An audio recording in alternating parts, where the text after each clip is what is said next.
This might change your mind about counselling. Hi, I'm Kelly. I'm a counsellor and a podcast host, and I mainly work with women who've been through it, really through it. If you're someone who's been quietly carrying a lot, maybe bullying, cancellation, burnout, relationship trauma, or just life constantly knocking the wind out of you, then maybe you've thought about counselling and maybe you've also taught yourself out of it more than once. So I just really wanted to challenge some of those thoughts today, and this might change your mind about counselling. So one of the most common thoughts is that I don't need counselling, and maybe you don't. Maybe it's not in the way that we're taught to think about it, because you're not in crisis, you're not falling apart, and you've coped for this long, so why make any changes? But here's the thing, coping isn't healing, surviving isn't thriving, and just because you're managing doesn't mean that you're living. Counselling isn't just for breakdowns, it's for the women who've held it together for years and suddenly realise they're exhausted, resentful, and they don't even realise who they are anymore. They don't even recognise themselves. And you might ask, why would I talk to a stranger about this stuff? And I get it.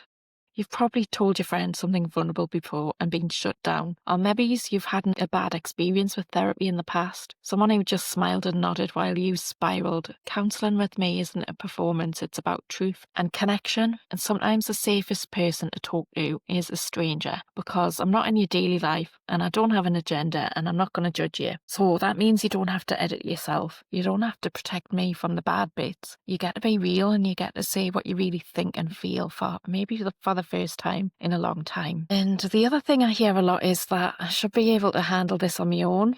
And I always say strength doesn't mean silence. You don't need counselling because you're weak. You need it because you've been strong for so long. You've carried the emotional weight for everyone else. And now it's time that someone else holds the space for you, because getting help doesn't make you less resilient.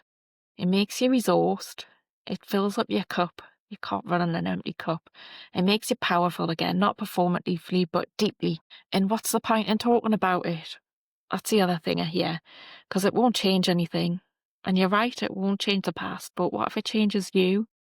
When something awful happens, when you're cancelled or shamed or humiliated, or someone betrays you and you can't speak it out loud, it stays stuck inside you and it becomes a tension in your jaw. It's a racing heart when you open your inbox.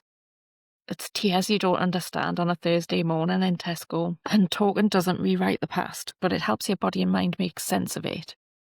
So it doesn't keep writing your future. It helps you to reframe what's happened to you and see it differently. And another objection that I get is, what if I open the floodgates and I can't close them? And that fear is valid, because you've done such a good job of keeping it all under control. Maybe too good a job. But counselling that isn't about dragging you through the mud of your past. It's about unpacking what's holding you back right now. And you only open up what you're ready to.